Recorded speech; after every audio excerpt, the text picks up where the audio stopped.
Hello everyone, welcome back. In this video, we are going to discuss about position time graph. Motion in a straight line alli now meaning of PT graph, types of PT graph and also significance of PT graph anna discuss ಮಾಡ್ತಾ ಇದ್ದೇವೆ. A graph which shows the variation of position of a particle with respect to change in time is known as position time graph. ಇಲ್ಲಿ ನಾವು position ಅನ್ನ along the x-axis plot ಮಾಡ್ತಾ ಇರೋದ್ರಿಂದ this graph is also known as xt graph. With an example, ನಾವು ಹೇಗೆ position time graph ಅನ್ನ plot ಮಾಡ್ತಾ ಇದ್ದೇವೆ ಅಂತ ಅಂಡರ್ಸ್ಟ್ಯಾಂಡ್ ಮಾಡ್ಕೊಳ್ಳೋಣ. ನೋಡಿ, ಇಲ್ಲಿ ಕೊಟ್ಟಿರೋ ರೀಡಿಂಗ್ ಅಲ್ಲಿ ನಾವು ಗ್ರಾಫ್ ಅನ್ನ ಪ್ಲಾಟ್ ಮಾಡಬೇಕಿದ್ರೆ ಗ್ರಾಫ್ ಶೀಟ್ ಅಲ್ಲಿ along the x-axis ಟೈಮ್ ಅನ್ನ ಪ್ಲಾಟ್ ಮಾಡ್ತೇವೆ. Always time will be plotted along the x-axis. The position of the particle from the reference point is measured along x-axis. ಆದ್ದರಿಂದ vertical Axis ಅಲ್ಲಿ x ಅನ್ನ plot ಮಾಡ್ತಾ ಇದ್ದೇವೆ. Scale ಅನ್ನ fix ಮಾಡ್ಕೊಳ್ತಿದ್ದೇವೆ. x axis ಅಲ್ಲಿ 1 centimetre is equal to 2 seconds ಅಂತ ಅದನ್ನ ಇಲ್ಲಿ ನಾವು ಮಾರ್ಕ್ ಮಾಡ್ತಾ ಇದ್ದೇವೆ. ಸಿಮಿಲರ್ಲಿ y ಆಕ್ಸಿಸ್ ಅಲ್ಲಿ 1 centimetre is equal to 2 metre ಅಂತ ನಾವು ಮಾರ್ಕ್ ಮಾಡ್ತಾ ಇದ್ದೇವೆ. When time is equal to 0, ಆಗ position of the particle is 2 meter from the origin. ಅಂದ್ರೆ ಇಲ್ಲಿ ರೆಡ್ ಡಾಟ್ ಡಿಫರೆಂಟ್ ಟೈಮ್ ಅಲ್ಲಿ ಪಾರ್ಟಿಕಲ್ ಅನ್ನ ಪೊಸಿಷನ್ ಅನ್ನ ರಿಪ್ರೆಸೆಂಟ್ ಮಾಡ್ತಾ ಇದೆ.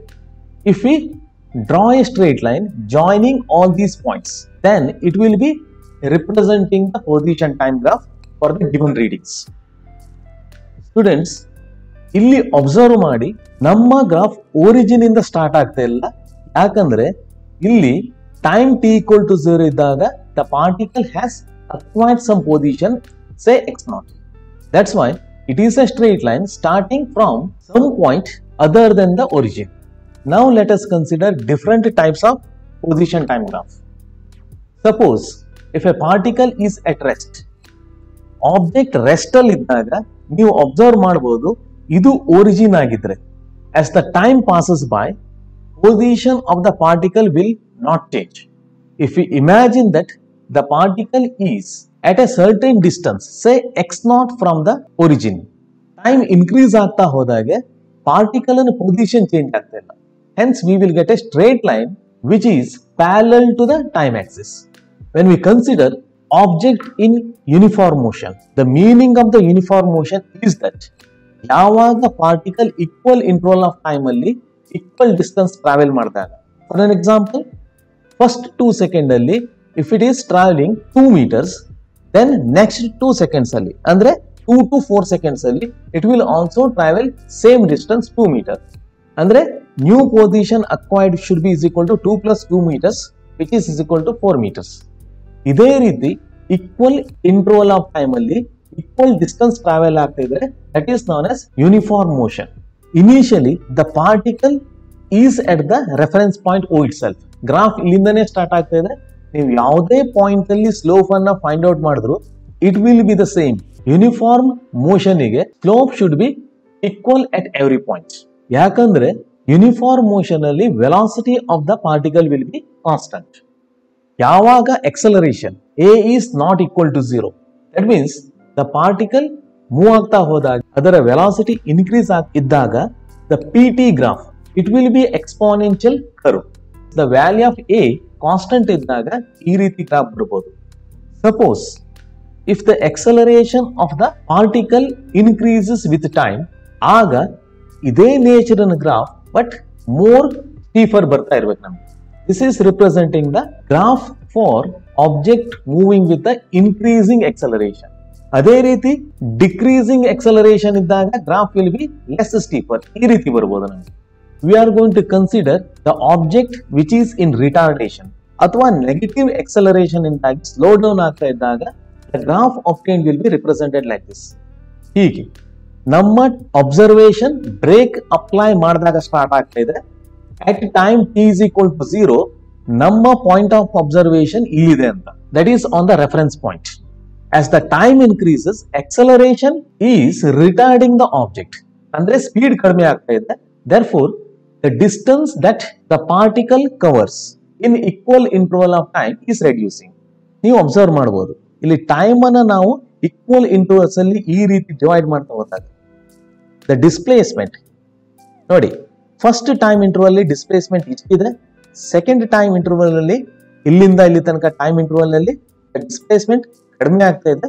ಅಗೇನ್ ನೆಕ್ಸ್ಟ್ ಟೈಮ್ ಇಂಟರ್ವಲ್ ಅಲ್ಲಿ displacement still decreasing. Therefore, this is representing the PT graph for an object which is in retardation.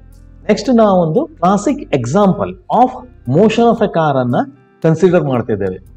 Students, ನಾವು car ಅನ್ನ ರೆಸ್ಟ್ ಇಂದ start ಮಾಡ್ತೇವೆ, then it will be slowly accelerated with increasing acceleration, then constant acceleration ಬರ್ತಾ ಇದೆ such that it will be acquiring the uniform velocity. After acquiring the uniform velocity, brakes ಅನ್ನು apply ಮಾಡಿದಾಗ uniform retardation ಇಂದ it will finally come to rest. This is how the motion of the car can be seen. ನಾವು ಇದನ್ನ ಹೇಗೆ graphically with the help of position time graph ತೋರಿಸಬಹುದು ಅಂತ observe ಮಾಡೋಣ. ಇಲ್ಲಿ ನೋಡಿ, when the car is at rest the graph will be coinciding with the time axis. ಇಲ್ಲಿ ನಾವೇನು ಅಸ್ಯೂಮ್ ಮಾಡ್ತಿದ್ದೇವೆ, ನಮ್ಮ ಅಬ್ಸರ್ವೇಷನ್ ರೆಫರೆನ್ಸ್ ಪಾಯಿಂಟ್ ಇಂದಾನೆ ಬಿಗಿನ್ ಆಗ್ತಾ ಇದೆ. Therefore, as the time increases, position change ಆಗ್ತಾ ಇಲ್ಲ, ಗ್ರಾಫ್ ಟೈಮ್ ಆಕ್ಸಿಸ್ ಜೊತೆಗೆ ಕೋಇನ್ಸೈಡ್ ಆಗುವಂತ ಸ್ಟ್ರೇಟ್ ಲೈನ್ ಬರ್ತಾ ಇದೆ. Then the car is gaining the speed with acceleration increasing initially.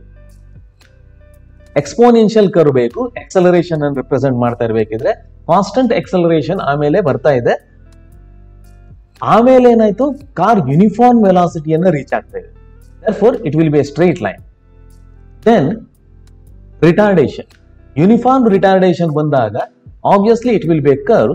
Then finally rest ಬಂದಾಗ ಪೊಸಿಷನ್ ಎ ದಿಂದ ಪೊಸಿಷನ್ ರೀಚ್ ಆಗಿ car rest ಅಲ್ಲಿ ಬರ್ತಾ ಇದೆ. So this is the position time graph for the motion of the car. Now we are going to consider the significance of position time graph. ಇಲ್ಲಿ ನಾವು ಒಂದು position time graph ಅನ್ನ consider ಮಾಡ್ತಿದ್ದೇವೆ for an object which is moving with a uniform velocity. Here we are going to consider two time intervals, t1 and t2. At a time t1, the particle will be at position x1, and at a time t2, the particle will be at position x2. Particle x1 ಇಂದ x2 ಗೆ move ಆದಾಗ displacement ಅನ್ನು ನಾವು delta x ಅಂತ represent ಮಾಡ್ತಿದ್ದೇವೆ. ಅದೇ ರೀತಿ ಇಷ್ಟು ಡಿಸ್ಪ್ಲೇಸ್ಮೆಂಟ್ ಆಗಲಿಕ್ಕೆ time taken will be represented as delta t. If we consider the slope of the graph, then the slope of the graph is represented as AB divided by BC. ಇಲ್ಲಿ AB represent ಮಾಡ್ತಾ ಇರೋದು delta x, BC is representing the delta t. And we know that the ratio of displacement to time taken is nothing but the velocity of the particle.